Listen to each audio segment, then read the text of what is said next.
안녕하세요. 우아한 형제들에서 서버 개발자를 하고 있는 금성현입니다.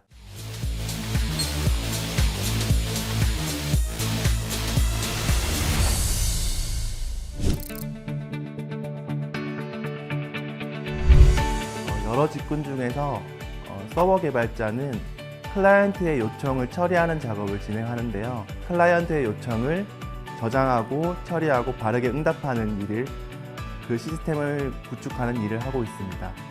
그 요청들을 빠르고 정확하고 그리고 안전하게 처리하기 위해서는 또 많은 기술들이 필요한데요. 그 기술들을 학습하기 위해서는 굉장히 많은 학습 요구량이 필요합니다.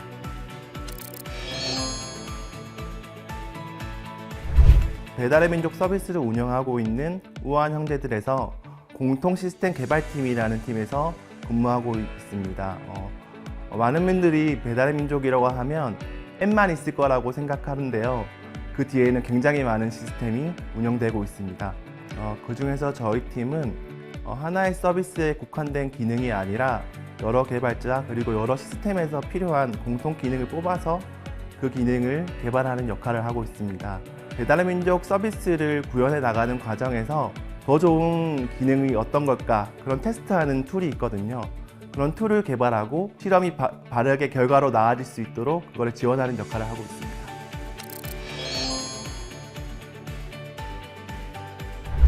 회의를 굉장히 많이 하는데요. 개발자라고 하면 코딩만 할 거라고 생각하는데 기획을 살피거나 회의를 하는 일이 굉장히 많은 부분을 차지하고 있어요. 사실 개발은 제 업무 중에서 한 30-40%밖에 차지하지 않는 것 같습니다. 회의도 하고 기획서를 쓰고 붙이고 이런 일을 하고 있습니다.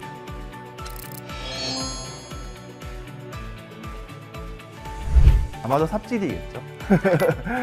삽질일 텐데 1년차 때 선배 개발자들은 뛰어난 성과를 원하지 않는 것 같습니다. 그 친구들이 팀에 적응하길 원하고 있고 그에 맞는 과제를 주기 때문에 그 과제에 맞춰서 열심히 삽질하고 성장하기만 하면 될 것 같습니다.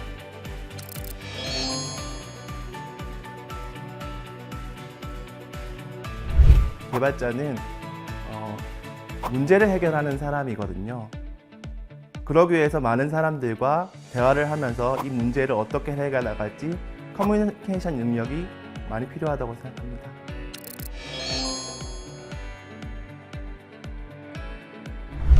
기본적으로 코딩은 돼야 되겠죠.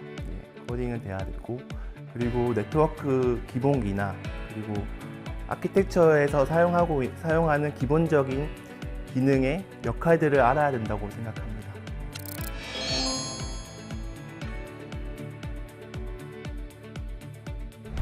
제가 하는 업무는 테스트 툴을 제공하는 업무이기 때문에 그 테스트 툴을 사용하는 기획자분이나 시스템 담당 개발자들 그리고 DBA나 데이터를 담당하시는 분들과 굉장히 많은 커뮤니케이션을 하고 있습니다.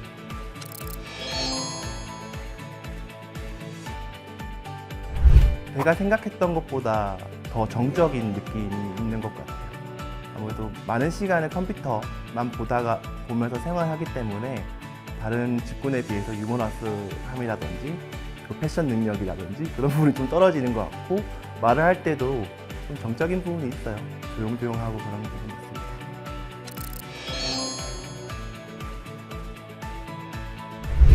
제가 두 번째 회사로 우아한 형제를 다니고 있는데요. 그전 회사에 비해서 선배들이 정말 친절하게 가르쳐주는 느낌이에요. 신입사원 입장에서 모르는 걸 모른다고 말하기가 굉장히 힘들거든요. 그럼에도 다가가면 쉽게 이야기해 주시고 나서서 설명해 주시고 하는 부분이 굉장히 좋은 문화라고 생각합니다.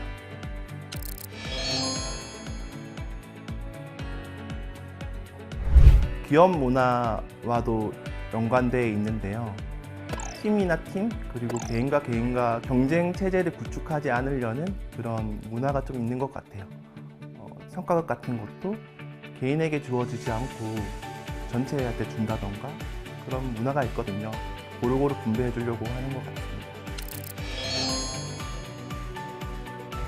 저는 대학교를 다닐 때 전작과를 전공하고 경제학과를 복수 전공했었는데요. 어떤 길을 갈지 되게 망설였었습니다. 근데 그 와중에 군대를 가면서 우연치 않게 군대에 소프트웨어 개발병으로 지원하게 되었는데요. 여기서 개발 업무를 접하면서 자연스럽게 개발을 하게 되었습니다.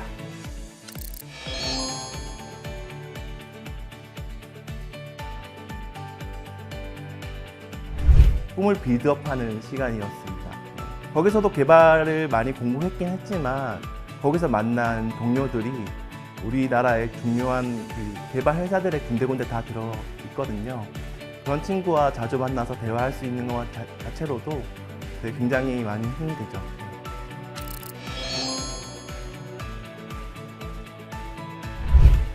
서버 개발자는 다른 직군과 다르게 일자리가 굉장히 많은 것 같아요. 소프트웨어 아키텍처부터 그리고 메인 시스템 뒤에 있는 여러 가지 다양한 시스템들이 대부분 백엔드 개발자, 서버 개발자들이 구축하고 있거든요. 그래서 굉장히 수요가 많다.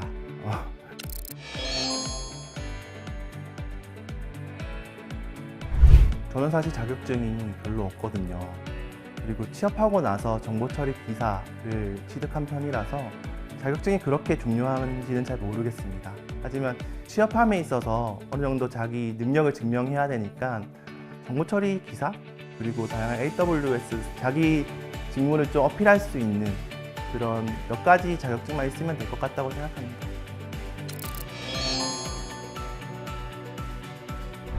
인턴이라든지 연구실 아니면 국비 학원 같은 데서 프로젝트를 한다든지 무조건 직무 경험을 쌓아야 됩니다.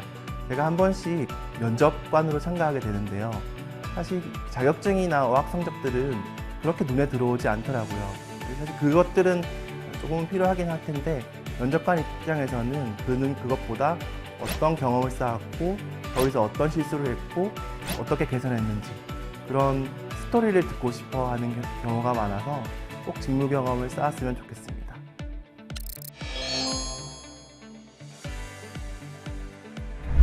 면접관으로 참가했을 때 직무 경험과 함께 가장 많이 보게 되는 게 그 친구의 블로그인 것 같습니다. 한 친구가 블로그를 굉장히 많이 썼더라고요. 그 친구 블로그에는 내가 왜 개발자가 되고 싶은지, 나는 어떻게 깨끗한 코드를 짜고 있는지 이런 것들을 자기의 글을 썼더라고요. 이런 후배 개발자 있으면 좀 겁이 나는데 하면서 합격을 조금 적이 있었습니다.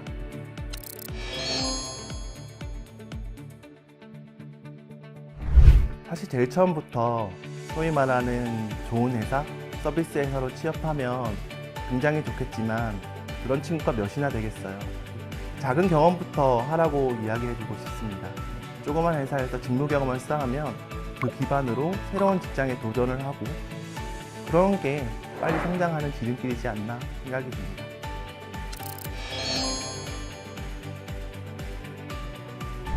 정말 많이 필요한 부분이고 주니어 개발자 입장에서는 정말 많은 교육을 받아야 되고 회사에서 지원해주는 유료 강의라든지 이런 걸 잘 활용해서 성장하는 데 발돋움을 삼아야 됩니다.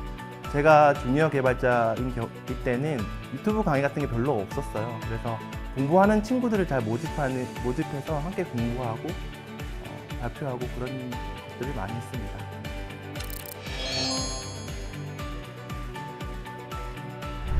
어느 정도 읽을 수 있는 정도만 되면 될 것 같습니다. 그리고 구글 번역기 너무 잘 나와 있잖아요. 그 영어를 넣고 번역해서 그게 올바르게 번역되었는지만 확인할 수 있을 정도면 될 것 같고요. 어떤 분야에 취업하고 싶냐에 따라서 다를 것 같아요. 대기업이라면 서류에서부터 영어 점수를 보기 때문에 기본적인 어학 점수를 쌓아야 되는 게 맞는 것 같고요. 하지만 서비스 회사라든지 다른 스타트업이라든지 이런 경험을 먼저 쌓으면서 이제 커리어를 발전하고 싶은 사람들은 영어보다는 직무 경험을 쌓는 게 더 빠른 방향이지 않나 생각이 듭니다.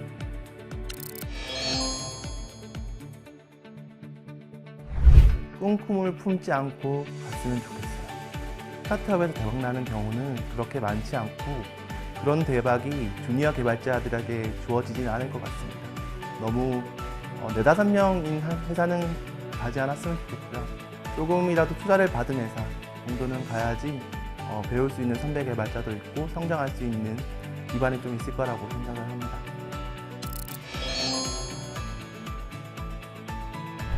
80점 줄 것 같아요.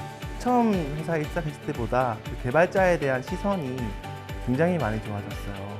고생 많이 하고 검색 많이 하는 직업이라고 생각을 하는 사람이 많았거든요.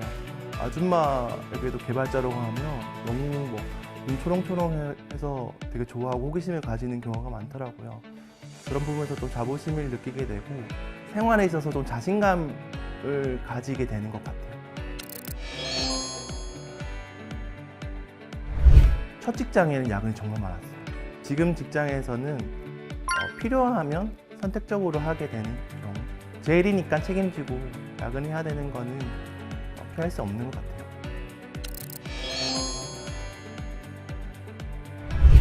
일을 떠나고도 머릿속에서 계속 코드 같은 게 생각이 나더라고요.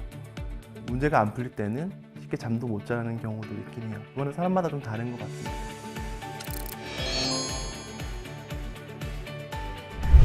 자기가 할 수 있는 가장 작은 것부터 시작해 보시기 바랍니다. 이를테면 오늘 배웠던 공부를 블로그에 올린다든지, 더 좋은 코딩을 짜기 위해서 좋은 책을 한 권 읽는다든지, 그런 작은 일부터 시작하면 좋은 회사로 점점 다가갈 수 있지 않을까 생각이 듭니다.